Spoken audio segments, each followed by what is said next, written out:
Hi, this is George Howard for Artist House Music, and this is Music Publishing 101. So you record a song, you write one, it's an original song, it doesn't have any samples in it or anything like that. You write it down, you record it into a boombox, and guess what? You have the copyright on that song. And with that copyright, you get a whole assortment of rights that go along with it. You get to display it, you get to distribute it, you get to sell it. And you have these exclusive rights. And publishing is really concerned with this process, how you deal with this copyright that you now got once you recorded a song, be it the registration of the copyright, the exploitation, or the collection of the money that you generate from it. And that's what publishing is in a nutshell. I do want to start this off by introducing Donald Passman, who speaks very eloquently about the different types of royalty streams. I think it's helpful to break these down right at the very beginning.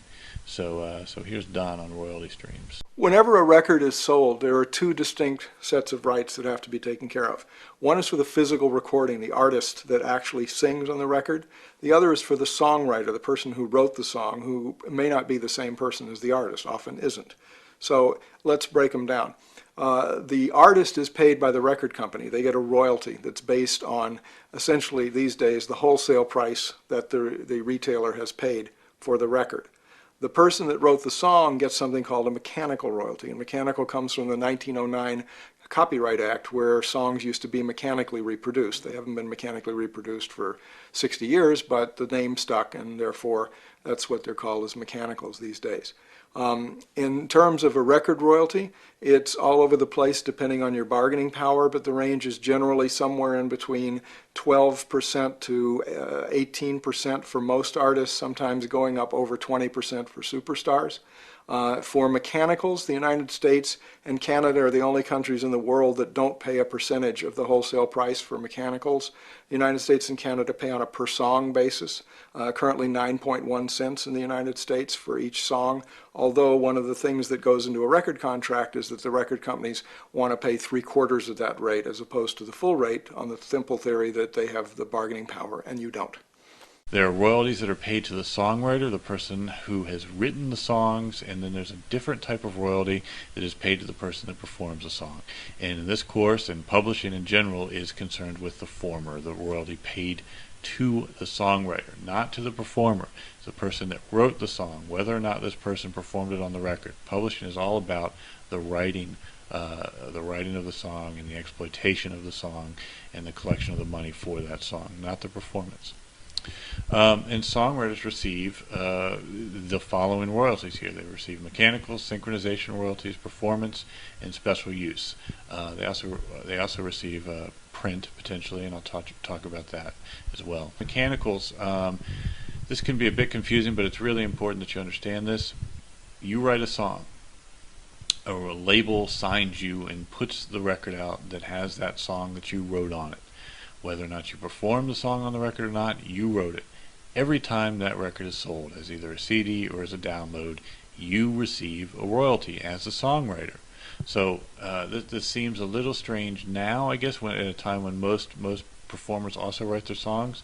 But think about Frank Sinatra, for example. He didn't write any of his songs. So anytime he released a record, all those people that wrote those songs got paid mechanical royalties. Now, when Beck puts out a record and he wrote the song and he performed it, he gets a mechanical royalty, and he also gets an artist royalty. But the key thing to remember here is that whether you write the song or not, when a song is downloaded or when a song is sold, whoever put that download out, be it a label or whatever, they owe the writer a mechanical royalty. The next stream of income for a writer is a synchronization. If your song gets used in a movie or a commercial or a TV show, you get paid by the producer of whoever put that movie together for the right to put your music in sync with their moving images. That's all it is. Performance is confusing. I wish it was referred to as broadcast, because that's much more accurate. You're a songwriter, your song gets played on the radio, on public airwaves, a royalty is generated. And it's not plausible for every radio station to pay directly to the songwriter, so what they do instead is they pay blanket license fee to the performance rights organizations, ASCAP, BMI, or CSAC, and then these performance rights organizations monitor the playing of the songs on the airwaves and pay out to their affiliated members. So it's real important for you to affiliate with one of these performance rights organizations, so that when your songs do get played on the radio or on TV, you get paid. Special use would be something like karaoke or video games. If you're a songwriter and your song gets used in a video game, you gotta get paid. And then, as I said, print is an additional royalty stream, where if your songs are used in a songbook or in like a Guitar Player magazine or something, they do the transcription, you get paid if you're the songwriter. The process to this is really one of registering your songs, and it's important to register with the Library of Congress. Even though you get the copyright as soon as you create the song, registering with the Library of Congress gives you much more of a chance to prevail should there be a dispute. If someone claims to have written the song before you did, for instance, if you're the one that registered, you will likely win. And it's also important to register with the PRO with whom you're affiliated, be it ASCAP, BMI, or CSAC, so that when your songs get played on the air, on the radio, you get paid. Exploitation is all the things we just mentioned, be it on a CD, download, on a ringtone in a video game. Getting out there, getting that song used is a big part of publishing. And then collecting, not as easy as you would think. Getting the money for these mechanical royalties out of record labels isn't necessarily an easy process. In future lessons, we'll talk about ways in which you can make sure you do get all that is due to you. So just a summary to this brief introductory lesson. The music business is changing, as we all know, but the constant will be publishing. Even if CDs go completely away, there'll still be mechanicals, there'll still be synchronization, there'll still be performance royalties. And as an artist or as someone who works with artists, it's imperative that you understand how publishing works and how you can use it not only to generate money, but also to generate interest and audiences in your career. I've frequently been asked the question, when did I decide to own my own publishing? And I think that the best way to answer that is to make clear to any songwriter or anybody else who's interested in this that you own your own publishing the moment you write the song. The question is when and if you're going to give up a piece of your publishing. That's very important because, without being too technical about it, the notion of a publisher, a music publisher, owning half of a song is kind of ludicrous to me. It's an artificial business division that has its roots deep, deep, deep in the murky history of the business going back to the early 1800s. Later on, with much more success under my belt, but with the need to support my family with a more constant income, I went back to the major publishing world and had a couple of relationships that were really good and earned me a lot of money in advances, which I'm happy to say, all of which I'm happy to say I recouped. But it gave me a consistent income when I needed one. Now I'm back to publishing myself again. It's an up and down experience. But you know, when you get something that works in the marketplace, you own all of it. And it's very rewarding, not just financially, in every way. Anybody will tell you, any expert will tell you, people who know much more than I will say, boy, if you can hold on to your publishing, do it. You can just get somebody to collect for you. You can work out different relationships of exploitation. There's so many different ways to do it. But you're really getting the fruits of your labor that way. You know, there are so many writers that I know that have gotten publishing, been signed to publishing companies from inception. And remember what a publisher does. The publisher is, you sign with a publisher a contract, and it's for a certain amount of time. It could be a single song deal, it could be an exclusive deal where they have everything that you write for a certain period of time. It could be just an administration deal where they just administer your catalog, they don't actually own it. But it's really you're assigning ownership or co-ownership to a publisher, and what they're supposed to do is exploit your works. They're supposed to get, maybe possibly get you a record deal, which through a development deal possibly. They want to get your songs cut by other artists. They want to get your songs into film and television uses. if advertising commercials, if a lot of them have departments that are film and TV departments, or they, the advertising commercial departments. The people going out there with the catalog, trying to convince the advertisers or film and TV companies, producers, music supervisors, whomever, to use your stuff in the movie and to show them how that your composition fits into their mix. But a lot of in the advertising world, it's obviously most of it is prior hit songs or standards that are being used in commercials. But still, somebody let's say you wrote the Love Boat theme, and if a cruise line, let's say Carnival, may have forgotten that the Love Boat theme is out there, and they're looking for a commercial. If you as a publisher have gone to them or to the advertising agent and said, "We've got the Love Boat theme. This would be perfect for Carnival or any other cruise line," it'd put them into their head. I said, "Hey, that's a real good idea," because there's a natural fit. That's what advertising commercials, that you really look for natural fits on the whole thing. But publishers are supposed to be exploiting. They're supposed to be collecting your money from you from all these different areas. To try to do this yourself is very difficult. When you look at all the different areas of income, it's not easy, and people can, the foreign area alone. You want a publisher who has good foreign companies or good foreign representation, sub-publishers that are associated with them, because they're collecting your money from the local performance rights organization, from the local mechanical rights organization, and outside the U.S. And if you're in foreign language countries, let's say you're an English-speaking writer, and you have, and obviously all your songs are in English, or at least most of them. If they're being exploited outside the U.S. and they change the title of those songs, or they put them in a French movie or a German movie with a foreign language title, it's difficult sometimes to track that stuff down. So you've got to have good representation throughout the world for your stuff. So there are a lot of things a publisher does. I mean, Jeff, we explain it in our book in great detail, but they're exploiting your compositions in the best sense of the word. They're not exploiting you, hopefully. They're exploiting the composition. They're collecting your money and they're paying you on time, and they're paying you accurately. So that's what you really want from a publisher. And if you can't get that, I mean, a lot of writers, some bigger writers, they'll be with a publisher for years, and then they'll either have their own company or they'll do it 100% themselves. They might get other publishing company to administer their catalog, meaning the other company doesn't own it, but they'll exploit it and they'll collect all the money, but they'll charge a lesser fee. It could be 5%, could be 10%, whatever the fee is. But the major writer still owns all their compositions. A lot of bands will own their own publishing because they're the major source of their exploitation. They're performing it, other people aren't cutting it, so they're really exploiting it themselves. And if other people, if they become successful, then they'll hire somebody to try to push it for radio, for film, television, and video game uses, ringtone uses, anything like that.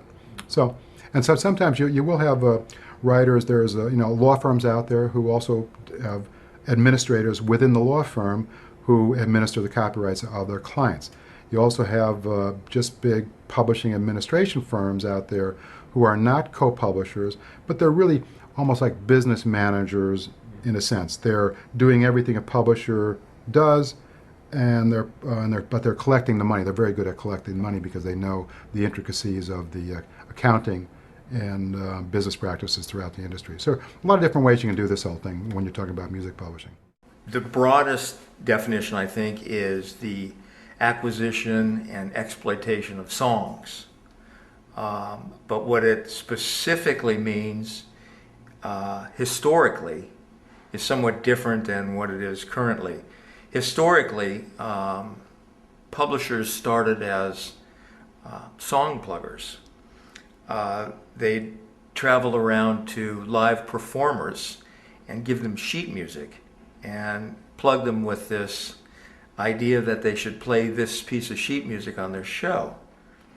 And eventually that changed into giving them songs to record when the music business started selling 78s, because money's generated every time a record is sold, and money's generated every time a record is played on the air. And the source of the music business is the song.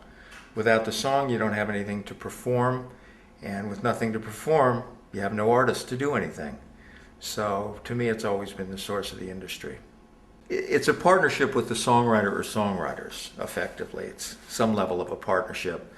The traditional music publisher historically worked with the songwriters, gave them a home, a business home, provided them with opportunities to write material, gave them guidance in writing material, and then attempted to get that material recorded by certain recording artists. So it was a collaboration in the earlier days. Eventually, when songwriters recognized that the business was changing, publishers also recognized that around the time that self-contained groups and recording artists who wrote their own songs didn't need that much outside material. So different relationships sprung up with the music publisher, in which to a large degree they became protectors of the rights, the administrators, and ensured proper collections for record sales and performing rights. Airplay, uses in movies and television were accounted and collected correctly. Well, I think from the collaborative songwriter and sometimes publishers, good publishers can really help the songwriters, solve some of the problems musically they have. If they stumble into a bridge, or if they're having a problem opening up a chorus properly, if they've got a lyric which is about a positive subject and the melody is a minor melody and they can't figure out why it doesn't seem to work together. Sometimes the publisher or the collaborating songwriter can analyze it and help solve the problem. Our contracts have terms with our writers, and the term is just one of several moving parts in the agreement.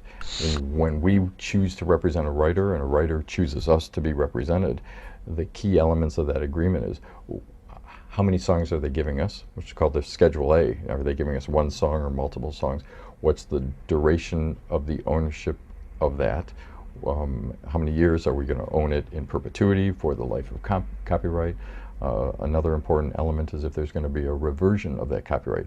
Oftentimes, a writer will ask a publisher to enter into a situation, and they'll grant the publisher a specified term of years, 6 years, 8 years, 10 years, at which point the copyright returns back, reverts to the songwriter.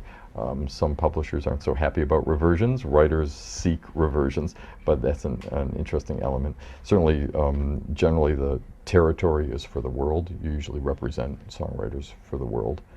And what the ownership is, whether you're entering into a co-publishing, is the publisher getting 50% or 100% or an admin? So those are the key elements in a songwriter-publisher agreement. Publishers seek to own the song outright in perpetuity.